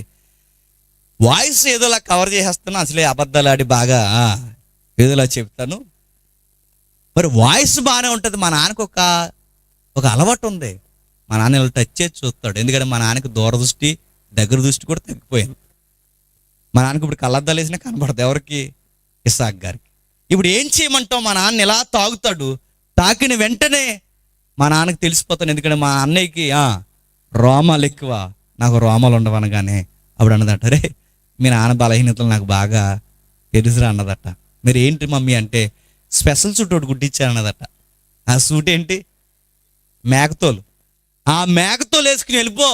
మీ నాన్న అలా చేయి తాకిన వెంటనే ఆ సూట్ మీద అలా పెట్టని అడుగుతాడు. డౌట్ వచ్చిన వృద్ధుడు కదరా, అంతేం కంగారు పడుకో, లేచి కూడా కొట్టలేడులే అన్నదట. మొత్తం మీద కవర్ చేశారు. ఏదోలా మ్యాజిక్ చేశాడు. మాంసం కూర తినేసాడు ఆయన. మొత్తం మీద రాసి ఇచ్చేసాడు. డాక్యుమెంట్స్ అంటే మా అర్థమేలా చెప్తున్నాను. మొత్తం మీద అయిపోయిన తర్వాత ఈ లోపల వాళ్ళ అన్నయ్య వచ్చేసాడు. ఆదర విదర వచ్చాడు. ఎవరు? యాసావు. వచ్చిన వెంటనే జరగాల్సిన నష్టం జరిగిపోయింది. ఇస్సాకు అన్నాడు, అరే ఇప్పుడే కదా వచ్చావు, మళ్ళీ వచ్చాడు అంటే, నేను వచ్చింది ఇందాక నేను కదా డాడీ. ఎవరు వచ్చారు అనగానే, ఇలాంటి తొంటర పనులు చేసేది ఒకడున్నాడు మన ఇంట్లో. ఎవడు? మా తమ్ముడు, నాకు తెలుసు డాడీ. దీంట్లో మా అమ్మ కూడా ఇన్వాల్వ్ అయ్యి ఉంటుంది. మొత్తం మ్యాటర్ అర్థమైపోయింది. వెంటనే ఫైర్ అయిపోయాడు. ఎక్కడాడు? ఇలా అమ్మకి అర్థమైపోయింది. ఎవరు ఈ మోసం చేసినాను. ఇస్సాకు కూడా కాస్తంత వాయిస్ రేజ్ చేసి మాట్లాడుతున్నాడు. ఇలా మడాలెత్తిపోయింది. అసలే ప్రేమ చిన్న కొడుకు మీద. ఒరే బతుకుంటే చెప్పండి ఆకు, ఆ ఆకు తిందాం, నువ్వు ఎక్కడో దిక్కునికి వెళ్ళిపోరా, ఇక్కడ మాత్రం ఎదురుగా ఉండకరా, దూరంగా ఉన్నా, నువ్వు ఎక్కడ దిక్కునికి క్షేమంగా ఉంటే చాలు, బతుకుంటే చాలు, వీళ్ళ కోపాలకు నేను చంపేసేలా ఉన్నారు, ఇంట్లోంచి వెళ్ళిపోరా అందట. నేను అడుగుతున్నాను, ఆ రోజు యాకోబు ఇంట్లో నుంచి వెళ్ళిపోతున్నప్పుడు ఏడ్చుంటాడా ఏడ్చుండడా చెప్పండి? ఖచ్చితంగా ఏడుస్తారు. ఎందుకంటే ఎప్పుడూ ఇంట్లో నుంచి కనీసం వీధిలో కూడా వెళ్ళి ఆడుకుని అబ్బాయి ఒకేసారి మరలా ఎప్పుడు వస్తాడో రానంత దూరం వాళ్ళ అమ్మ వెళ్ళిపోమంటుందంటే ఎంత ఏడ్చుంటాడు చెప్పండి. మన పిల్లలు రోజు ఉదయం వెళ్ళి సాయంత్రం వచ్చేసే స్కూల్కి అంత ఎక్కెక్కి ఏడుస్తున్నారు. మనం రోజు దించినా గేట్ దగ్గర ఏడుస్తాడు నాన్న అనేసి అక్కడి నుంచాడు. మళ్ళీ వచ్చేతవరా సాయంత్రం నీకు చాక్లెట్లు కొని ఉంటా అన్న ఏడుస్తాడు. మన పిల్లలు ఎంత ఏడుస్తున్నారే, మరలా ఎప్పుడు వస్తాడో కూడా తెలియని అంత దూరం వెళ్ళిపోతున్నప్పుడు రెబెక్కమ్మ కూడా ఏడ్చింది. ఆ రోజు యాకోబు ఏడ్చుంటాడు, రెబెక్కమ్మ ఏడ్చుంటుంది. ఖచ్చితంగా ఎక్కెక్కి ఏడ్చుంటాడు. మరలా ఎప్పుడు చూస్తాం వాళ్ళకి తెలీదు. పర్యవసానం ఏంటి చెప్పిన, అబద్ధాల వలన సుఖము దొరకదు. భర్తను మోసం చేసి కొడుకు ఎదగాలనుకున్నావు. ఇదే ఇంట్లో ఎదగడం కాదు కదా, ఇంట్లో నుంచి బయటికి పోయాడు. మరలా ఎప్పుడు వస్తాడు కూడా తెలీదు. అబద్ధాల వలన పోగేసుకుని ఎదిగిపోదాం అనుకున్నావు. కనీసం బంధాలు ఉంటాయి ఊడుతాయి కూడా తెలియనంత దూరం వెళ్ళిపోయాడు. చివరికి సాధించింది ఏంటి చెప్పిన, యాకోబు 20 ఏళ్ళు తర్వాత తిరిగి వచ్చేసరికి కనీసం కొడుకు ముఖం కూడా చూడలేదు, చచ్చిపోయింది. ఏం సాధించారు? ఈ అబద్ధాలాడి ఒకే కుటుంబంలో తండ్రిని తల్లిని మోసం చేసినంత అడ్డగోలు అబద్ధాలాడి కుటుంబాల్లో ఏం సాధించారు? ఏమీ సాధించరు. ముఖాలు చూసుకోకుండా చచ్చిపోతారు. గుర్తెట్టుకోండి. నేను మరలా చెప్తున్నాను, బంధాలు తెగిపోవడానికి మనం ఎదిగిపోవాలని స్వార్థాలు మనకు వస్తే నేను చెప్తున్నాను, మరలా బతుకుండగా సఖ్యత మనకి దొరకకపోవచ్చు. యాకోబు ఏం సాధించాడు? రెబెక్కమ్మ ఏం సాధించింది? పూడ్చుకోలేనంత అగాధం సాధించారు వాళ్ళు. పరిగెట్టుకు వెళ్ళిపోయాడు, దూరం వెళ్ళిపోయాడు. అబద్ధాల వలన కుటుంబం ముక్కలు చెక్కలైపోయింది. మరలా చెప్తున్నాను, తల్లులారా, కొడుకుల్ని జాగ్రత్తగా పెంచండి. అబద్ధాలు ముచ్చటని లేనిపోనివి తెలివితేటలని నేర్పించారో నేను చెప్తున్నాను, మీ కుటుంబాలని మీ పిల్లల జీవితాలని అందలేనంత దూరం విసిరేస్తారు. గుర్తుపెట్టుకోండి. చాలామంది తల్లులు ఇదే అనుకుంటారు, తెలివితేటలు అంటే నేను మరలా చెప్తున్నాను, ఎదుటోడిని మోసం చేయడం తెలివితేటలు కాదండి, దిగజారిపోవడం. మరలా చెప్తున్నాను, అది తల్లిదండ్రులను మోసం చేయడం తెలివితేటలు కాదండి, ఇంకా దిగజారిపోవడం. ఎదుటి వారిని మోసం చేసి ఎదగడం అనేది మన గొయ్యి మనమే తవ్వుకోవడం. గుర్తుపెట్టుకో. యాకోబు ఎప్పుడైతే ఇలాంటి పని చేశాడో, ఏ పని రాదు ఈ అబ్బాయికి, వంటలు వండు తప్ప, ఇంట్లోంచి పారిపోయాడు. పారిపోయినోడు వెళ్ళిన తర్వాత బావి దగ్గర కూర్చున్నాడు. ఎక్కడ? ఆ బావి దగ్గర. అటుగా అమ్మాయిలు వస్తున్నారు. ఎవరు? ఆవిడ అదో రకంగా ఉంది. ఎవరావిడ? రాహేలమ్మ. అలా కొండట్టుకుని అలాగొచ్చి గొర్రెలకు నీళ్ళు ఎడుతున్నప్పుడు ఫస్ట్ సైట్లోనే పడిపోయాడు. ఎవరు? యాకోబు గారు. నేను అడుగుతున్నాను. పని రాక, చదువు అబ్బక, ఏమీ రానోడు, ఏ పని రానోడు చేసే పని ఏంటి? జీకే పెట్టి చెప్పండి అబ్బాయిలు, చెప్పండి. పని రాక, చదువు అబ్బక, ఏమీ రాక, తల్లిదండ్రులకి అంది రానోడు చేసే పనులేంటి? స్టైల్గా చెప్పే మాట అని చెప్పనా, లవ్వు. యాకోబు గారికి పని రాదు, ఏమీ రాదు. ఆయన ఇంట్లో ఏ విషయానికి పనికొస్తుంటే గట్టి తిప్పడానికి తప్ప ఏ విషయం వాళ్ళ అమ్మగారి దగ్గర నేర్చుకోలేదు. మరి ఏమీ రానోడు బయటకు వచ్చి చేసే పని ఏంటి? నేను లవ్ చేస్తున్నా అన్నాడట. ఎవరిని? రాహేలమ్మని. మా డాడీకి చెప్పండి అన్నదట. ఎవరు? ఆవిడ కొంచెం ఎథిక్స్ ఉన్న అమ్మాయే. ఎవరు? మనకులాంటి అమ్మాయిలు కాదు, ఎథిక్స్ ఉన్న అమ్మాయే. మా డాడీ నోటీసులో పెట్టండి అన్నదట. మీ డాడీకి నేను ఎలా చెప్తాను చూడు, మీ డాడీకి ప్రధానమంత్రిగా అని చెప్తా అన్నాడట. వెళ్ళిపోయాడు, చెప్పేశాడు. వరుస కూడా కలిపేసి ఉంటాడు ఆ రోజు మా అమ్మగారు. మీ అమ్మాయి నేను చాలా గాఢంగా లవ్ చేస్తున్నాను. దొరికేవరు అనుకున్నాడు. ఎవరు? లాబాన్ గారు. అంత లవ్ చేస్తున్నావా అన్నాడు. చాలా లవ్ చేస్తున్నాను. షరతులు వర్తిస్తాయి మరి అన్నాడట. ఎవరు? లాబాన్ గారు. ఏం షరతులు మామాజీ అన్నాడు. ఏమీ లేదు, పేడకళ్ళు తీయాలి, తీస్తావా అన్నాడట. ఏం తీయాలి? పేడకళ్ళేటి మీ అమ్మాయి కోసమా? ఏమన్నా తీస్తా, పెంట తీసేస్తా, అవసరమైతే గేదెలకి లైఫ్ బస్సు కూడా పెడతా, రెడీ అన్నాడట. రెడీ అయిపోయాడు. మొత్తం మీద కాపురం చేయమన్నాడు. దోళ్ళ దగ్గర, పశువుల దగ్గర. ఎన్ని సంవత్సరాలు? 7 సంవత్సరాలు. 7ఏనా అన్నాడు. నిజంగా నేను చెప్తున్నాను, 7 సంవత్సరాలు తక్కువ అండి. 7 సంవత్సరాలు షరతుకు ఒప్పేసుకున్నాడు. పైలు కాపుగా జాయిన్ అయిపోయాడు. మొత్తం మీద ఆ వెనకాల పేడకాళ్ళు వేస్తున్నాడు. ఎవరు? యాకోబు గారు. నేను అడుగుతున్నాను, ఇంతలా చేస్తున్నప్పుడు, పశువులు వెనకాల పని చేస్తున్నప్పుడు పరిస్థితి ఎలా ఉంటుంది చెప్పండి? ఫాగ్ కొట్టినా పోదు. ఏంటి? మీరు ఇల్లు చూడండి కావాలంటే. అటుగా ఏమి నడుస్తుందిరా అన్నారంట ఈ మధ్య. ఫాగ్ నడిచినా నీ వెనకాల నడిచేది ఏంటి చెప్పనా? గొర్రెల వాసన, మేకల వాసన, గేదెల వాసన. అటు వెనక తిరిగిన వారి దగ్గర ఇవి ఖచ్చితంగా ఆ స్మెల్ వస్తుంది. యాకోబు గారు కట అలా పేడకాళ్ళు అలా పని వెంటనే అలా తీసేస్తున్నాడట. ఆయనకి స్మెల్ రావట్లేదట. ఎవరికి? యాకోబు గారికి. ఆ పెంట ఏమీ వాసన రావట్లేదట. ఆ టాయిలెట్ స్మెల్ కూడా రావట్లేదట. ఏటి యాకోబు గారు ఎలా చేస్తున్నారంటే, అంత రాహేల్ అన్నాడట. ఎవరు? యాకోబు గారు. రాహేల్ అంటే నీకేం తెలుసురా? లవ్లో ఉంటే ఎలా ఉంటుంది తెలుసా? ఎండాకాలం వానాకాలంలో ఉంటుందిరా. వానాకాలం ఎండాకాలంలో ఉంటుందిరా. నీకు తెలియదురా. ఆ మధ్య ఏరంటాడు మనం వీళ్ళు మాట్లాడితే ఎవరితో? యాకోబు గారితో. యాకోబు గారితో ఇప్పుడు చాలామంది ఉన్నారు ఇలాంటి వాళ్ళతో మాట్లాడుతుంటే వాళ్ళు ఇచ్చే ఫిలాసఫీ ఏదో చెప్తారు. మొత్తం మీద అవన్నీ ఎత్తి మొత్తం మీద 7 సంవత్సరాలు చేస్తాడు. ఓ రోజు వచ్చాడు సీరియస్గా, ఇలా వచ్చి ఉంటాడు. మామాజీ అయిపోయింది మరి షరతులు, 7 సంవత్సరాలు, మ్యారేజ్ ఎప్పుడని అడిగాడట. మ్యారేజ్ ఎప్పుడు అడిగిన వెంటనే, అల్లుడు నీ పెళ్ళి లైఫ్లో గుర్తుండిపోయి పెళ్లి చేస్తా అన్నాడట. ఎవరు? మామాజీ లాబాన్. ఏం పెళ్ళి మా అంగారంటే, ప్రపంచంలో ఎలాంటి పెళ్ళి ఎవడు చేసుకోడరా అన్నాడట. ఎందుకు మామాజీ అంటే, వెయిట్, నీ మ్యారేజ్లో కిక్ ఉంటుంది అన్నాడట. ఏంటి మా అంగారు కిక్ అంటే? వెయిట్. కిక్ ఏంటి చెప్పనా? అందరూ పెళ్ళిళ్ళకి లైటింగ్ పెట్టుకుంటారా? అవును మా అంగారు, నీ పెళ్ళికి లైటింగ్ ఉండదా? లైటింగ్ ఉండదా? ఎస్, నీ పెళ్ళి చీకట్లో అవుద్దా? చీకట్లో పెళ్ళేడు మా అంగారు అంటే, అదే మరి అన్నాడట. నిజంగానే ఎక్కడైతేనో మొత్తం మీద రాహేల్ని ఇచ్చేస్తే చాలు, నాకు చేయండి, చీకట్లో అయినా పర్లేదు, బావిలో అయినా పర్లేదు, ఎక్కడైనా పర్లేదు, చేయండి అని రెడీ అయిపోయాడట. వెళ్ళిపోయాడు. ఇంకా అలాగుంటుంది ఆ ఫ్లేవర్లో ఉన్నోడికి, ఇంకా అలాగుంటుంది. మొత్తం మీద చేసేయండి అనగానే చేశారు. రాత్రే పెళ్ళి అయిపోయింది. ఉదయం లేచిన వెంటనే లేయమ్మ అలా వెళ్తుంది. అలా వెళ్తుంటే యాకోబు మాట్లాడుంటాడు. వదిన గారు మీరు ఇక్కడ? ఓయ్ హలో, ఎవరు వదిన? వదిన కాదు మరి వైఫ్ అన్న. వైఫా? వినపడలేదా అన్నాడు. ఎవరు? ఎస్, నువ్వు విన్నది కరెక్టే, నీ భార్య నేను. మరి మీ చెల్లి? రాత్రి చేసుకున్నది నన్ను, మా చెల్లిని కదా. అయిపోయింది అనుకున్నాడట. ఆ రోజు అర్థమైన విషయం ఏంటి చెప్పనా? నేనే పెద్ద జిమ్మిక్కులుగా అనుకున్నాను. మా మామ మోసగాళ్ళకే మోసగాడు. మా మామ పేరు లాబాన్, మోసగాడు.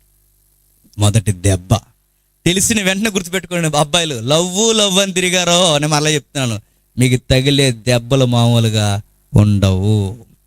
అంతగా లవ్ చేస్తావా? ఇలా అంటారు, మరి ఏం చూడం, చేసుకుంటాం అనగానే తలకే ఇలా ఊపేస్తాం మనం. అలా ఊపేసిన వెంటనే చేసేసుకుంటాం, తీసుకెళ్ళిపోతాం. ఆ తర్వాత అర్థమవుతాయి అసలు ఇవన్నీ. అలాగే చేసుకున్నాడు యాకోబు గారు. ఇది అన్యాయము, అక్రమం. ఈ అన్యాయం అనగానే ఏటి అన్యాయం అనగానే లాభాన్ని అన్నాడట. అన్యాయం అక్రమం ఏం కాదు, మా ఏరియాలో ఒక సాంప్రదాయం ఉంది, పెద్దానికి కాకుండా చిన్నదానికి చేరి ఈ ముక్కు ముందు నాకు చెప్పాలి కదా అనగానే, అంత అవసరం లేదు నీకు, అంత ఎక్స్ప్లెనేషన్ ఏమను, చేసుకున్నాగా చిన్నది కావాలా ఇంకో 7 అన్నాడట. ముక్కుతూ మూలుగుతూ సర్లే 7 కదా చేస్తాం అన్నాడట. మొత్తం మీద 7 చేశాడు. 7 7 14 సంవత్సరాలు చేసిన తర్వాత గుర్తుపెట్టుకోండి, రాహేల్నిచ్చి పెళ్లి చేశాడు. సరే, లవ్ మ్యారేజ్లు మస్తు ఖుషి ఉంటుంది అనుకున్నాడు. ఎవరు యాకోబు గారు. మొత్తం మీద new journey, new family start అయిపోయింది. స్టార్ట్ అయిన వెంటనే టీవీని పడగొట్టేసిందట కింద. ఎవరు మామూలుగా అర్థం అవ్వాలని చెప్తున్నారు. అక్కడ ఉన్న టీవీ అలా పడగొట్టేసి, ఆ బిందులు అలా పడగొట్టేసి, అన్నీ పడగొట్టేసి వెంటనే రాహేల్ అందట నేను చచ్చిపోతాను అన్నదట. ఎవరు? ఏమైంది అని అడిగాడు. ఎవరు? రాహేల్ని. చచ్చిపోవడం ఏంటి అని అడిగితే చచ్చిపోతాను అన్నదట. ఎందుకు అంటే ఆ వాయిస్ అంత వద్దులే, ఎందుకు చచ్చిపోతే చెప్పు అన్నాడు. వెంటనే చెప్పిన మాట ఒకటే, నాకు పిల్లల్ని ఇస్తావా, చచ్చిపోమంటావా అని. మాట చెప్తున్నా, లవ్ చేసి పెళ్లి చేసుకుంటే తగిలిన 2వ దెబ్బ ఏంటి చెప్పనా, పిల్లలు లేరట. చివరికి 3వ దెబ్బ ఏంటి చెప్పనా, చచ్చిపోతావా, చచ్చిపోమంటావా, పిల్లల్ని ఇస్తావా అనగానే మనోడికి పిచ్చెక్కిపోయింది. ఎవరికి? యాకోబు గారికి. వెంటనే అన్నాడు, నీకేం మెంట్లా, నేను దేవుడిని అనుకుంటున్నావా, దేవుడికి ప్రతిగాను ఉన్నాను అనుకుంటున్నావా పిల్లల్ని ఇవ్వడానికి అని. దెబ్బకి లవ్ మ్యారేజ్లు ఎవరు గుర్తొచ్చారట? దేవుడు. అప్పుడు కనబడతాడు, నిజంగానే కనబడతాడు. ఎప్పుడైతే ఆ పెళ్లి చేసేసుకున్నాడు, దెబ్బకి దేవుడు కనబడిన వెంటనే అన్నారట, నేను దేవుడిని అనుకుంటున్నావు అనగానే, నువ్వేమనుకుంటావు అనుకో, నాకు పిల్లల్ని ఇస్తావా ఇవ్వని.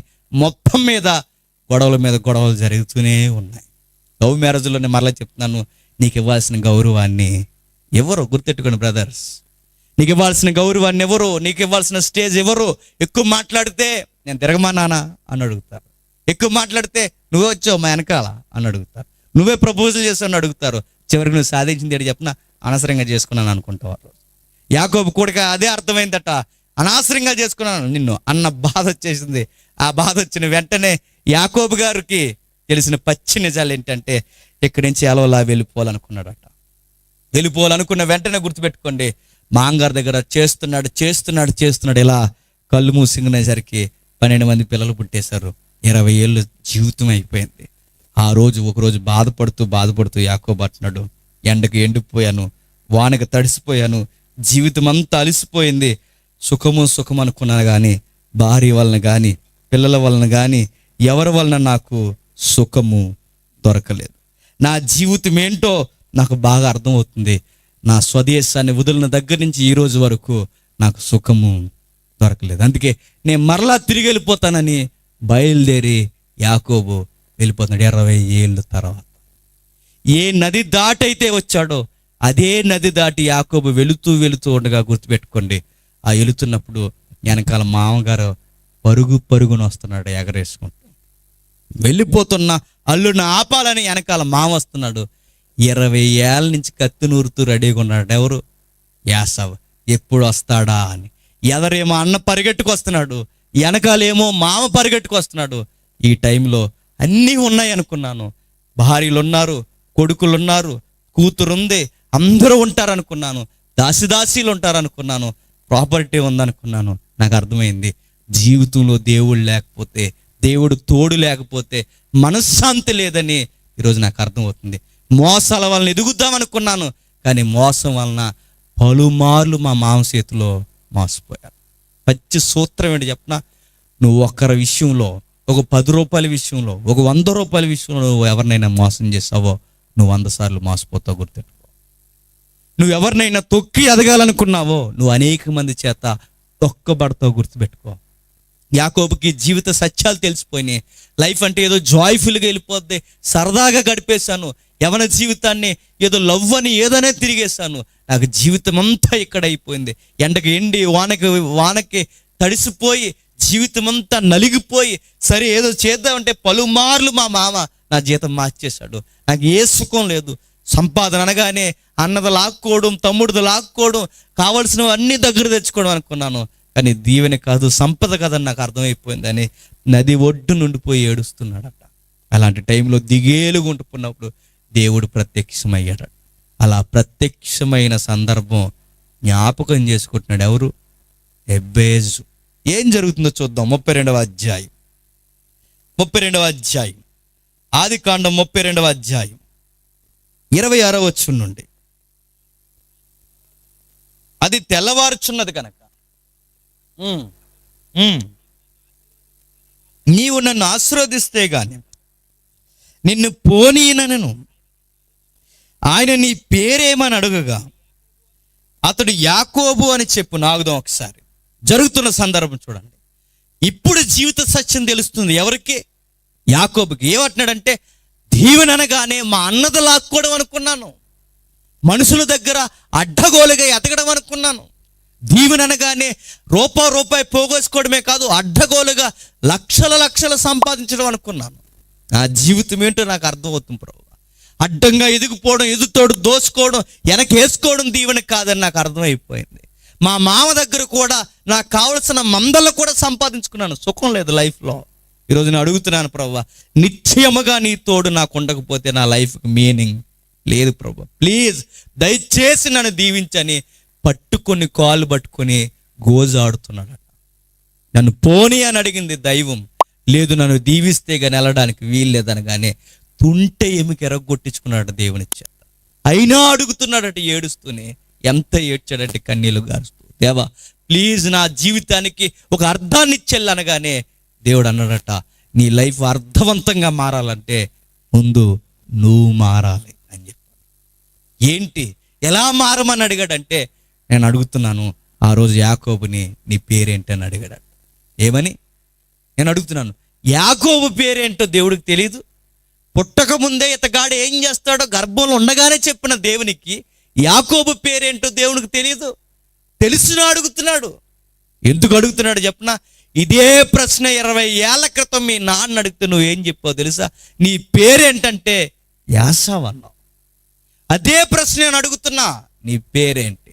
ఏడుస్తూ చెప్పిన మాట ఏంటి చెప్పనా? నా పేరు యాకోబు. అర్థం ఏంటో చెప్పనా? మోసగా. నిజమే ప్రభువా, మా అన్నను మోసం చేశాను, మా నాన్న మోసం చేశాను, మా మామను మోసం చేయాలని పలుమార్లు మోసపోయాను. జీవితంలో సరి అయిన బాధ్యతలు అవ్వలేదు. బతుకున్నంతకాలం మా అమ్మ చుట్టూ తిరిగాను, అక్కడి నుంచి వచ్చి ఇదిగో ఈ ఆడపిల్లల చుట్టూ తిరిగాను. చివరికి ఏదో సాధిద్దామని రూపాయి పోగేస్తే అది కూడా నాకు రాలేదు. నా జీవితం ఏంటో నాకు అర్థం అవట్లేదు. ఇదిగో ఈ నది ఒడ్డున అడుగుతున్నాను, ప్లీజ్ నువ్వు ఇచ్చేదే సరి అయిన దీవెన, నన్ను దీవించని అడిగితే అప్పుడు అన్నాడట, నీ పేరు ఒప్పుకో అన్నాడు. నా పేరు యాకోబు. ఎప్పుడైతే ఏడుస్తూ ఒప్పుకున్నాడో ఆ రోజు దేవుడిచ్చిన దీవెన, నువ్వు మారావు. ఈ రోజు నుంచి నీ పేరు యాకోబు కాదు, నీ పేరు ఇశ్రాయేలు. ఈ రోజు నుంచి నీ పేరు మారింది, నీ తీరు మారుద్ది, నీ జీవన విధానం మారుద్ది, నిన్ను నేను మారుస్తానని చెప్పి యాకోబుని మార్చేశాడు. ఆ రోజు ఎప్పుడైతే మారిపోయాడో ఆ రోజు దీవెన పొందిన ఆయన ఒక ప్రార్థనలో గెలుచుకున్న సూత్రం ఏంటి చెప్పనా? కీడు నా జీవితంలోకి రాబోతుందని గుర్తెరిగిన యాకోబు దేవునికి ప్రార్థన చేసిన వెంటనే, అది ప్రార్థన, యాకోబు ప్రార్థన. ఆ ప్రార్థన చేసిన వెంటనే దేవుడు ఎంత ఎలా మార్చేసాడంటే తన జీవితాన్ని, రాబోతున్న కీడును కూడా మేలుగా మార్చేశాడట. అన్న 20 ఏళ్ల నుండి కత్తేసుకుని రెడీగా ఉంటే వచ్చిన వెంటనే తమ్ముడిని చూసి అన్నాడట, ఒరే ఇన్ని రోజులు ఏమైపోయావురా అని అడిగాడట. చంపేస్తాడనుకున్న అన్న వచ్చి అడుగుతున్నాడట, ఏమని? నువ్వు లేని రోజు మేము చాలా ఏడ్చావురా, I miss you my dear brother అన్నాడట. ఎవరిని చూసి? వాళ్ళ తమ్ముడిని చూసి. నిజానికి కొడతాడనుకున్న వాడిని, తిడతాడనుకున్న వాడిని, చంపుతాడనుకున్న వాడిని నోటంటే వస్తున్న మాట ఏంటంటే, ఆ కీడు కాస్త మేలుగా యాకోబుకి మారిపోయింది. వెనకొచ్చిన లాభాన్ని కూడా వచ్చాడట, మిమ్మల్ని ఎందుకు చంపుతాను, ఎక్కడున్నా మీరు బాగుండాలనుకుంటానే తప్ప మీ నాశనాన్ని నేనేమి కోరుకోను, నా వస్తువులు ఏమని తెచ్చారేమన్నా వచ్చానని అన్నాడట. ఎంత అర్థవంతంగా మారిపోయిందో చూడండి. ఇందుకు ఈ మాట నేను చెప్తున్నాను తెలుసా? ఏదైతే యేసుక్రీస్తు వారు కొండ మీద చెప్పాడో అక్షర సత్యాలుగా భక్తుల జీవితాల్లో జరిగాయి చూడండి. ఏ రోజు ఏ శోధన వస్తుందో మాకు తెలియదు, ఏ కీడు వస్తుందో మాకు తెలియదు. తెలియని మనం చేయాల్సిన పని ఒకటే, దేవునికి ప్రార్థన చేయండి. యాకోబు చేశాడు, తన జీవితంలోకి వస్తున్న శోధనలన్నీ పోయాయి. యాకోబు ప్రార్థన చేశాడు, తన ముందు రాబోతున్న 20 ఏళ్ళ నుంచి కాసు కూర్చున్న కీడు తొలగిపోయింది. ఈ సూత్రం గుర్తెట్టుకున్నాడు. ఎవరు? యబ్బేజు. అదే సూత్రాన్ని మరలా పాటిస్తూ యబ్బేజు ఇప్పుడు అంటున్నాడు, నిశ్చయముగా యబ్బేజు ఇశ్రాయేలు దేవుని గురించి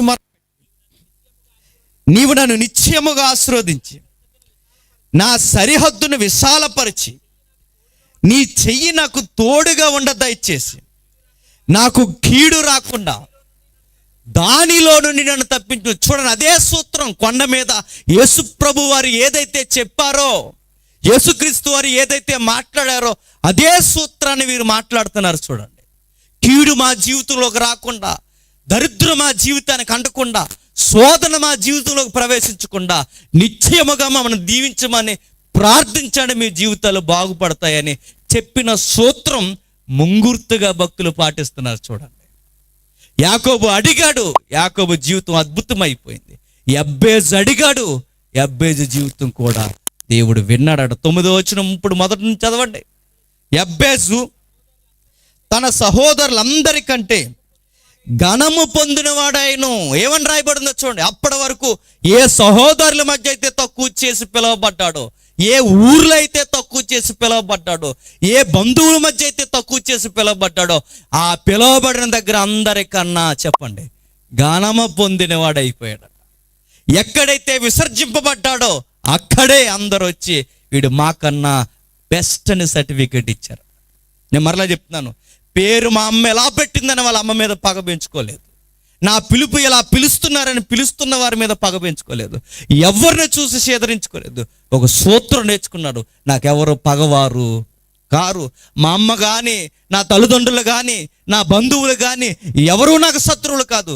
నా జీవితాన్ని ఎవరో పాడు చేయలేరు, నా జీవితాన్ని ఎవరు బాగు చేయలేరు. నా జీవితాన్ని బాగు చేసేది ఒకే ఒక్కరు దేవుడని గుర్తెరిగా దేవుని దగ్గరకు వచ్చి ప్రార్థన చేస్తున్నాడు. దేవా, నువ్వు కలగజేసుకుంటే కానీ నా లైఫ్కి మీనింగ్ దొరకదు ప్రభు.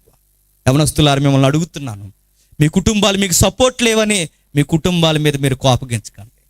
మీకు సరి అయిన పెట్టుబడులు పెట్టలేదని మీ లైఫ్ ఎలా అయిపోయిందని అనకండి. ఎందుకంటే వారు కనగలరు తప్ప మన జీవితాన్ని రాయలేరు. గుర్తెట్టుకోండి. తల్లిదండ్రుల మీద పిల్లలు వంక పెట్టి పిల్లల ఎదుగుదల కొరకు తల్లిదండ్రులు లేనిపోయిన అలవాట్లు నేర్పితే ఇద్దరు దెబ్బతింటారు. గుర్తుపెట్టుకోండి. యబ్బేజు నేర్చుకున్న సూత్రమే మనం నేర్చుకుందాం. యబ్బేజు ఎంత చక్కటి సూత్రం నేర్చుకున్నాడంటే దేవుని దగ్గరికి వెళ్ళి మోకాళ్ళేడు నేర్చుకున్నాడట. ఎప్పుడైతే మోకాళ్ళేడు నేర్చుకున్నాడో, దేవుని ఎదుట తన జీవితాన్ని పెట్టి తన ప్రవర్తన అంతటి మీద అధికారాన్ని ఒప్పుకున్నాడో, యబ్బేజు లైఫ్ స్టైల్ ఒక్కసారే మారిపోయింది. నిజంగా ఇప్పుడు రాయల్ ఫ్యామిలీకే రాయల్ లుక్ తెచ్చాడు. ఎవరు? యబ్బేజు. ఏడుపు కొట్టోడు అందరూ అని పిలుస్తున్న ఏడుపు కొట్టోడు ఆయన్ని చూసి అందరూ ఏడ్చి అంత ఎత్తుకు ఎదిగాడట. నిజంగా కుళ్ళిపోయి అంత ఎత్తుకు ఎదిగాడట. ఎంత బాగా ఎదిగాడంటే అందరూ చూసి మావాడే అని చెప్పుకునేంత గర్వపడేంత ఎత్తుకు ఎదిగాడట. నేను మరలా చెప్తున్నా, మీ చదువులు బాగుండాలన్నా, మీ ఉద్యోగాలు బాగుండాలన్నా, మీ ఫ్యామిలీలో మీకు గౌరవం రావాలన్నా, మీ ఇరుగు పొరుగు వారి మధ్య మీ గౌరవ ప్రతిష్టలు పెరగాలన్నా సూత్రం ఒకే ఒక్కటి, మమ్మల్ని శోధనలోనికి తేక కీడులో నుంచి మమ్మల్ని తప్పించమని దేవునికి ప్రార్థన చేయడం నేర్చుకోండి. యవన జీవితాలకి సౌందర్యం ఏంటి చెప్పనా? బైబిల్ చేత్తో పట్టుకుని తిరగడం. యవన జీవితాలకి సౌందర్యం ఏంటో చెప్పనా?